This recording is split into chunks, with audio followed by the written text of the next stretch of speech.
Welcome back नाज़रीन। दादू issue news में अवां खे भली कार मां आहियां मंज़ूर चांडियो। अवां खे ब्रेकिंग न्यूज़ ॾींदा हलूं। दादू में दोस्ती न रखण तां झेड़ो थियो आहे। फायरिंग के नतीजे में 5 ॼणा ज़ख़्मी थी पिया आहिनि। ब्रेकिंग न्यूज़ है नाज़रीन, अवां ताईं पहुचायूं पिया। दादू में दोस्ती न रखण तां झेड़ो थियो आहे, जंहिंजे नतीजे में 5 ॼणा ज़ख़्मी थी पिया आहिनि। 7वीं क्लास के शागिर्द आकाश सोलंकी सां दोस्ती रखण लाइ राजा ऐं हुसैन भंड वारा तंग कंदा हुआ। सोलंकी दुर पारां इहो मौक़ुफ़ साम्हूं आयो आहे।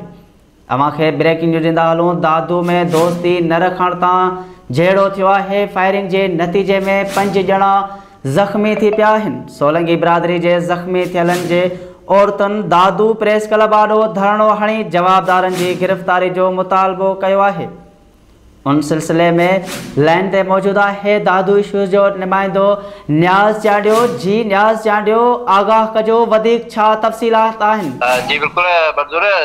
दादू शहर के शाहजहां पार्क वट 7वीं क्लास जो शागिर्द है आकाश सोलंकी जैसा यारी न रखण सां झेड़ो थियो आहे। झेड़े सबब जेके ॿिन्ही धुरियुनि जा 5 ॼणा ज़ख़्मी थिया आहिनि। ज़ख़्मियुनि खे सिविल अस्पताल दादू मुंतक़िल कयो वियो आहे।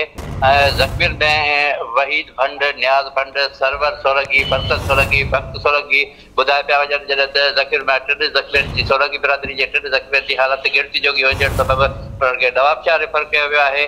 अव्हां खे ॿुधाए चवनि त सोलंकी बिरादरी जे जेके छोकिरो आहे आकाश सोलंकी जैसा राजा ऐं हुसैन भंड जेके यारी न रखण तां जेको आहे इहो तकरार कयो आहे, झेड़ो कयो आहे। उनजे घर ते अॼु हमलो कयो आहे, जंहिंमें सोलंकी बिरादरी जा 3 ॼणा गोलियूं लॻण सबब ज़ख़्मी थिया आहिनि।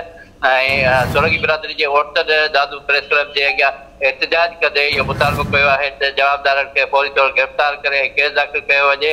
SHO A सेक्शन जेको आहे उहो धड़े मुज़ाहिरनि सां ॻाल्हियूं कयूं आहिनि ऐं उन ॻाल्हियुनि बहादुर खे ख़ातिरी कराई आहे त जेके जवाबदार आहिनि राजा भंड ऐं अमजद भंड उन्हनि खे गिरफ़्तार कयो वियो आहे। बाक़ी ॿियनि जवाबदारनि खे बि जल्द गिरफ़्तार कयो वेंदो ऐं केस दाख़िल कयो वेंदो। जी वॾी महिरबानी न्याज़ चांडियो, हमें तफ़सील खां आगाह कयो। नाज़रीन, ब्रेकिंग न्यूज़ अवां ताईं पहुचाएसीं। दादू में दोस्ती न रखण तां झेड़ो थियो आहे। फायरिंग के नतीजे में 5 ॼणा ज़ख़्मी थी पिया आहिनि।